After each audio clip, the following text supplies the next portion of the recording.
est-ce que tu ne penses pas que les hommes politiques algériens, majoritairement, Oui. dans leur majorité, et ce, depuis les années 60, c'est-à-dire depuis l'indépendance jusqu'aux années 80, et depuis les événements d'octobre et l'ouverture politique en Algérie, jusqu'à maintenant, Oui. est-ce que tu ne penses pas que les hommes politiques, les Algériens particulièrement, les hommes politiques algériens, les politiques algériens,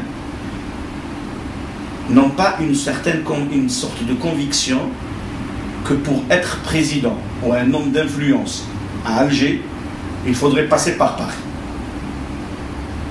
C'est très possible.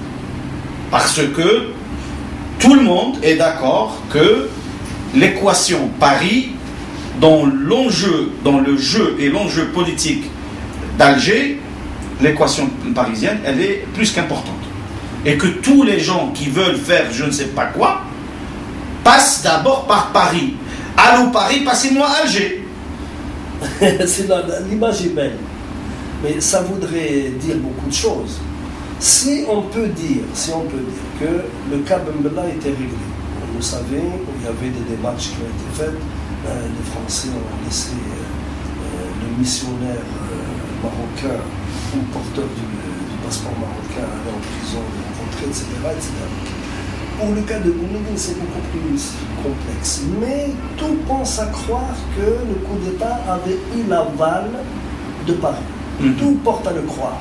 Les signatures de contrats dans les mois, dans les semaines qui ont suivi le coup d'État renforcent cette lecture.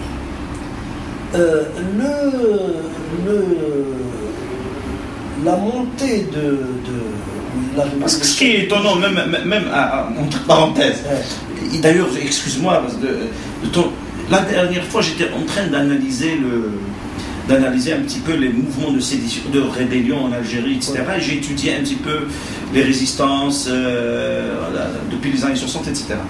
Et je me suis arrêté à une date très importante. Quelques jours avant, il y a eu les tractations entre le FFS et le pouvoir d'un cessez-le-feu, une sorte de reddition entre guillemets, d'un seul côté FFS, unilatéral, quelques jours avant le coup d'État de 65. Quelques jours avant le coup d'État de 65. Ça veut dire qu'il y avait quelques... Bon, c'est pour te dire que quelque part, il y a quelque chose qui continue à avoir son influence sur la prise de décision, sur le choix des hommes, etc. D'aucuns disent qu'en partie, ou en grande partie, la main française dans le choix des hommes, dans la prise de décision, dans la fabrication, l'élaboration et la prise de décision en Algérie, passe par Paris. Moi, j'aurais franchement tendance à le croire. Ah. J'aurais tendance à le croire. Et quand on passe en revue les chefs d'État, c'est ce que j'avais commencé par faire, ça peut se confirmer. Ça peut se confirmer. On avait avec Bembella, on avait avec Boumediene, avec l'arrivée de Chedli. Avec l'arrivée de Chedli, c'est plus que probable. Plus que probable. L'arrivée de Boudiaf a été biaisée. Je pense que Paris a donné probablement son accord. Mais ne s'attendrait pas à ce que Boudiaf soit choisi. Non. Écoute, je pense que si. Ils devaient être au courant. Seulement, ils ont préféré laisser jouer les Marocains. Parce que le contact avec Boudiaf s'est fait au Maroc, c'est pas fait à Paris. Nulle part. Deuxièmement, la France était présente.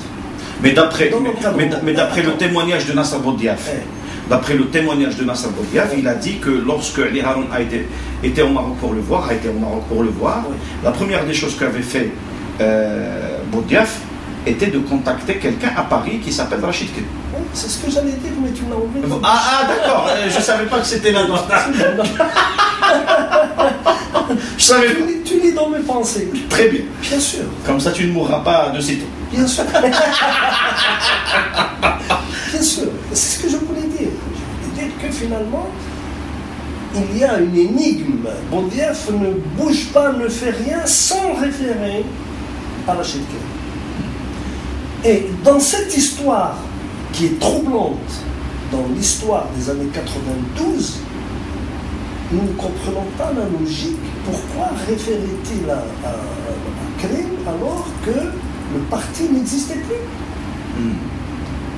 Il aurait pu référer à Krim si le parti était comme même une virtualité sérieuse, comme un certain nombre de partis qui ont des chefs qui sont dans l'opposition à l'étranger. Tu veux dire le FFS? Je ne citerai personne. Je ne froisserai personne. Parce que je ne veux pas ensuite qu'on me dise que je taxe le FFS de virtualité. Ce que je ne pense pas du tout. Pas du tout. Mais c'est quand même un problème. Donc, pourquoi Mohamed Boudiaf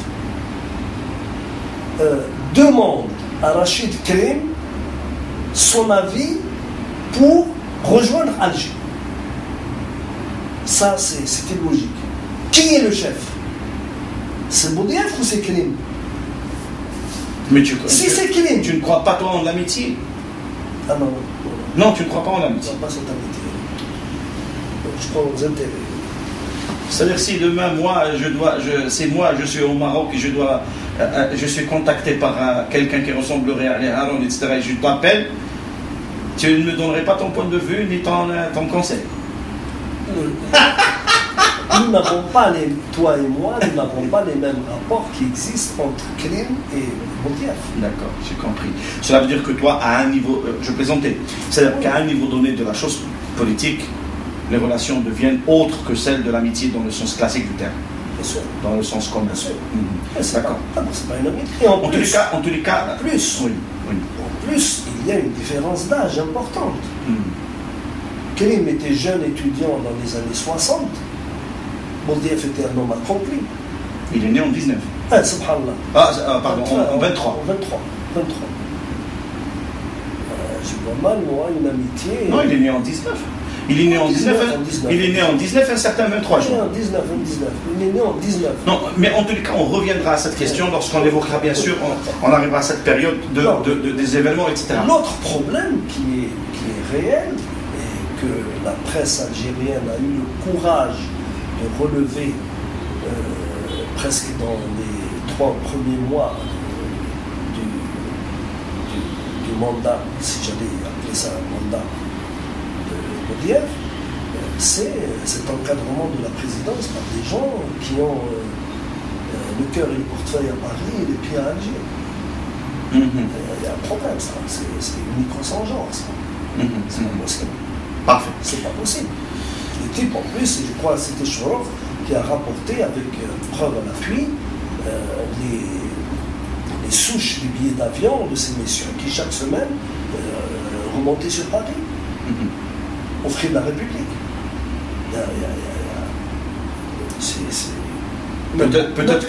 Peut-être que la République est à Alger, mais la capitale est à Paris. Moi, j'aurais préféré que la République soit à Paris, en France, et que la capitale soit à Alger. D'accord. Très bien. Au moins, on bénéficierait à ce moment-là de la véritable démocratie occidentale. On peut cracher dessus, mais elle est préférable à toute forme de dictature et à toute forme de totalitarisme. Bon, nique-toi. Effectivement. Non, moi je voulais juste aérer un petit peu l'atmosphère parce que, j'allais dire, il nous faut un peu d'oxygénisation. Notre logique aussi, c'est que, avec la mort de Boudiaf, sur laquelle il va falloir un jour ouvrir un véritable dossier, c'est compter qu'on puisse être convaincu par les conclusions auxquelles est arrivé Rideau et auxquelles est arrivée la commission. Mais on n'est pas encore arrivé là. On n'est pas encore arrivé là. C'est-à-dire qu'il ne faudrait pas qu'on précipite le débat. Non, mais je continue la liste. Les présidents ne se sont pas arrêtés à Boudiaf. D'accord. Il y a eu l'intermède du HCE. L'intermède du HCE, il y a Ali Kafi. Qui oserait dire qu'Ali Kafi a été porté à la tête du HCE et à la tête de l'État algérien avec l'aval de Paris? Et qui oserait dire le contraire? Personne ne peut le dire. En tous les cas, à étudier la composante du HCE, je crois que Paris n'est pas... C'est une conclusion logique qui tombe sous le sens. Sans oublier que le premier ministre de Ali Kafi, qui était le président du HCE, son premier ministre, un certain Reda Melk, levait très souvent le pied pour aller à Paris et faire des meetings. Il y a quand même un problème. Est-ce que tu as besoin d'aller stigmatiser les islamistes radicaux dits terroristes à Paris? Tu les stigmatises chez toi, d'accord? Tu vas les stigmatiser dans des... J'ai jamais vu, moi, un chef de gouvernement aller dans un pays étranger et faire des meetings. C'est curieux. Le problème ensuite, peut-être à ce moment-là, qu'on va avoir le premier président de la République qui sort du lot. Et tu parles de Lamine Zarouane. Bien sûr. Bien sûr. Lamine Zarouane est sorti d'abord de l'état-major général de l'armée et ensuite il est sorti des urnes. Est-ce qu'elles ont été trafiquées ou pas? Ça, c'est encore la grande inconnue. Toujours est-il que je ne crois pas, et d'autant plus que Lamine Zarouane, avec l'élection de Lamine Zarouane, c'est la fin du HCE. C'est-à-dire avec l'entourage problématique qui avait encerclé et encadré aussi bien pour dire que Ali Kafi a disparu. Et puis il y a des gestes qui sont importants, qui ont été pris par Zarouane, qui n'a jamais voulu rencontrer Chirac. Non seulement qui n'a jamais voulu le rencontrer, et qui pratiquement l'a évité pour ne pas lui toucher la main. Allons.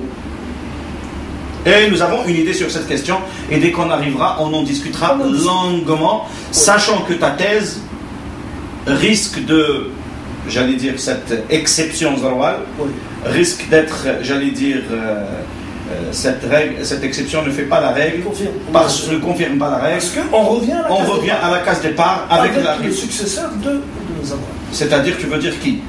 Abdelaziz Bouteflika. Pas très parfait. Pour citer par son nom. pour ne pas le citer. Pour ne pas le citer. C'est parfait. Et pour les deux élections. Enfin, les trois. Les trois, pardon. Puisque la troisième, nous n'en avons pas voulu, toi et moi. Ah oui, bien sûr. On n'en a pas voulu ni la première, ni la deuxième, ni la troisième. Enfin, maintenant, si tu permets, nous allons conclure ici cette partie. Pour ce qui est des événements jusqu'au milieu des années 80, ces mêmes événements qui vont préparer un événement majeur dans la vie politique algérienne et dans la vie institutionnelle de l'Algérie. Et je parle des événements d'octobre 88, le massacre, le drame de 1988.